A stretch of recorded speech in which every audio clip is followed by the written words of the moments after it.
안녕하십니까. 가기사는 증시 각도기. 안녕하세요. 증시 각도기 박상준입니다. 7월 15일 토요일 아침이 밝았습니다. 계속해서 비가 오고 있었는데요. 지금은 일단 조금 잠잠한 상태네요. 저는 지금 인천 용유도에 있는 한 호텔에 와 있습니다. 그 회사 행사가 있어가지고 여기 와서 오늘 여러분을 만나게 되는데 약식으로 만나게 되는 것 이해를 부탁드리겠습니다. 네, 회사 행사이다 보니까 꼭 이 얘기를 전해야 할 것 같습니다. 투자 판단은 본인이 스스로 하는 것이고 저희들은 개인적인 의견을 형성하는 데 도움을 주기 위한 개인적 의견임을 다시 한번 밝힙니다. 추천과 매수매도 추천 이런 것들은 없다는 거 기억해 주셨으면 좋겠습니다. 아무래도 네, 바람이 엄청나게 붑니다. 바람이 많이 불어서 바람 소리가 좀 안 들리게 하려고 제가 지금 좀 구석에 와 있는데 보시면 네, 저 뒤에 바다예요. 네, 바다 많이 보이시죠? 네, 그래도 인천이라서 바다 근처에 와 있습니다. 자, 바람이 너무나 많이 부는데요. 여기 보니까 바람이 부는 수준이 어느 정도냐면 걸어가기가 어려울 정도예요. 많이 부는 곳은. 야, 이런 날 자전거 타면 끝난 날이야. 끝난 날 20km 못 달리죠. 바람을 맞고 만약에 달린다면 그만큼 바람이 많이 부는 아침입니다. 또다시 good is bad냐, 네, 오늘 장 한마디죠. 또다시 good is bad냐 라는 겁니다. 결론적으로는 우리가 이제 월요일날 다시 한번 이 부분에 대해서 이야기를 나누겠습니다만, 자산 가격이 너무 좋아요. 저는 이게 핵심이다 라는 생각이 들고, 이게 바로 미국과 중국을 가르는 가장 큰 차이가 아닌가 라는 생각을 해보게 됩니다. 자, 오늘 어떤 일이 벌어졌었냐. 오늘 이제 시장은 뭐 많이 올랐으니까 조정을 받았어요. 근데 오히려 시장 조정 중에 가장 눈에 띄는 조정은 뭐냐면 러셀 2000의 1%대의 조정이었습니다. 러셀 2000은 제가 월요일날 같이 다시 한번 보시겠습니다만은, 차트상으로 보면 박스권에 딱 갇혀 있어요. 1년 동안 박스권에 갇혀서 오도 가도 못하는 상황들이 유지되고 있는데, 이번에 박스 고점까지 올라갔거든요. 시장이 좋아서. 근데 여기서 다시 1%대의 하락을 합니다. 결국 뭐냐면 미국 증시의 체력이 정말로 좋아졌다, 이 여부는 러셀 2000 회복 여부가 굉장히 중요한 것 같고요. 그리고 러셀 2000의 회복은 기업들의 실적 개선하고도 연관이 되어 있을 것 같다라고 보여집니다. 뭐 오늘 실적 나온 것 중에 은행주들이 드디어 2분기 실적 발표를 시작을 했는데요. JP모건, 웰스파고 등 시티는 대체적으로 실적은 좋았습니다. 그래서 JP모건은 좋았습니다만 시티와 웰스파고는 주가가 조금 흔들리는 양상을 보여주긴 했는데요.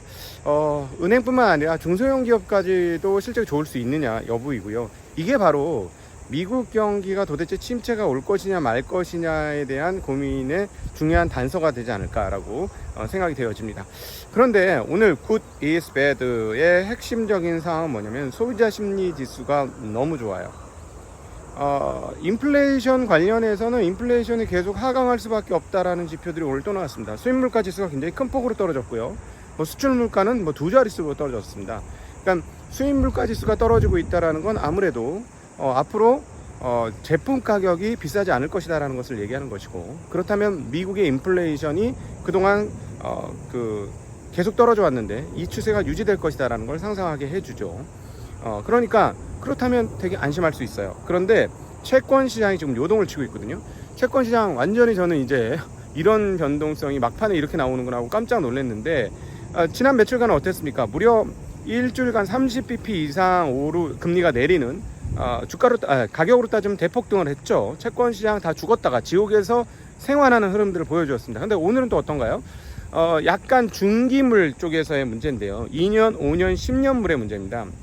2년, 5년, 10년물은 오늘 2년물 같은 경우는 두 자릿수, 네, 5년물도 거의 두 자리 6바, 이렇게 금리가 튑니다. 변동성이 엄청나게 나타나는데요. 오늘 이렇게 변동성이 튀게 된 요인은 뭐냐면, 지표상으로 보면 이렇게 튀면 안 됐어요.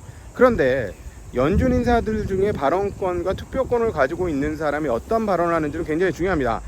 투표권이 없는 사람이 발언하는 거에도 흔들리는데요. 크리스판 월러 연준 이사께서 발언을 했어요. 아주 구체적으로 뭐라고 발언을 했냐 하면, 금리를 올해 안에 2번 정도 더 올려야 될 것 같은데, 첫 번째는 이번 7월에 올릴 수 있을 것이고, 그리고 그 다음은 대신에 바로 올리는 게 아니라 조금 시간을 두고 올릴 수도 있다 라는 매우 구체적인 금리 인상의 가이드를 주셨어.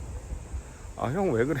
근데 어쨌든 이렇게 매우 구체적으로 금리 인상에 대한 언급이 되자 어떻게 됐다? 시장은 놀랬죠. 채권 시장은 당연히 엄청 놀랬습니다. 시장은 놀래면서 금리가 튀게 된 그런 배경이 되는 것이고요. 그리고 그럼 도대체 연준은 왜, 자 지금 금리 5% 낮은 거 아니잖아, 그치? 형아들 낮은 거 아니잖아, 이거 기다렸다 6개월 지나면 경기가 쪽쪽 좀 빠질 것이고, 만약 여기서 금리 더 올렸다가 디플레이면 형들 어떻게 할 건데 라는 건데, 여기서 저는 월요일날 좀 더 여러분들과 같이 대화 나누고 싶은 바로 그 내용인데요. 자산 가격에 문제가 있는 겁니다. 자산 가격. 제가 계속 말씀드렸습니다만 중국과 미국을 가장 크게 가르는 것 중에 하나가 이 자산 가격의 차이에서 저는 존재한다라고 생각을 하는데요. 미국은 경기가 나쁘고 금리가 오르고 침체된다 막 이런 얘기를 막 하고 있지만 그 퇴직연금 401k는 어떻게 됐다? 고공행진이다. 401k에서 어떻게 개별주만 담을 수 있겠어요? 물론 이제 섹터로 그걸 담은 사람들은 있을 수 있겠지만 개별주만 담기는 좀 어렵다고 봐야죠. 그렇죠? 그러니까 당연히 시가총액 종목과 그런 비례, 그 다음에 시장에 대한 투자 이런 것들이 있을 테니까 401k가 너무 좋아. 그러니까 소비자 심리지수가 나오는데 지금 2년 몇 개월 만에 지금 최고치가 나왔어요. 미시간대 소비자 심리지수가. 그리고 또다시 미시간대 인플레이션도 올랐습니다. 그러니까 1년 기대 인플레이션도 떨어지던 것, 5년 기대 인플레이션도 떨어지던 게 다시 튀었어요. 그러다 보니까 바람 많이 붑니다, 여러분. 바람 많이 불어. 제가 바람 소리 많이 들을까봐 걱정인데. 제가 조금 머리가 내려오면 약간 몇 살 전. 네. 자, 다시 이야기로 넘어가서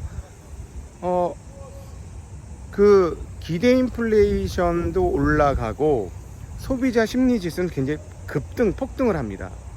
자, 그러니까 어떻게 되겠어요? 연준 인사들은 소비자 심리가 빵빵 살아있고 기대 인플레이션도 살아있으면 언제든지 인플레이션이 재정화될 수 있다는 생각을 하게 되는 거죠. 그러니까 어떻게 되겠습니까? 그러니까 금리를 올리겠다고 경고를 안 할 수가 없는 상황이고, 그리고 실제로 행동까지도 할 수 있는 상황이다라고 볼 수 있습니다. 저는 여전히 이번 FOMC 회의에서 연준 인사들 간에 격론이 있을 거라고 생각합니다. 그냥 동결하자는 사람들과 금리를 올리자는 사람들끼리 상당히 치열한 논박이 있을 건데요. 그럼에도 불구하고 이런 기대 인플레이션 요인 그리고 자산 가치의 상승은 아무래도 시장에 금리 인상의 압력을 확실히 더하는 것이다 라고 정리해 볼 수 있겠습니다. 네, 오늘은 이런 정도로 정리하겠습니다. 저희 또 행사도 있고 해가지고요. 그리고 지금 팔이 너무 아파요. 원래 제가 이거 스탠드를 갖고 왔어야 되는데 스탠드 마지막 접합부를 안 갖고 와가지고 네, 제 팔이 지금 스탠드가 되고 있어가지고 팔이 너무 아팠고 너무 화면도 많이 흔들리는 것 같고요. 핸드폰도 잘못 잡고 시작했어. 힘들어. 네, 여러분 비오지만 행복한 주말 되시고요. 어쨌든 달러의 반등이 약했습니다. 자, 그렇다면 신흥국 시장에 대해서는 크게 나쁘게 볼 필요 없다라는 말씀도 또 전하고 싶네요. 행복한 주말 되십시오. 안녕.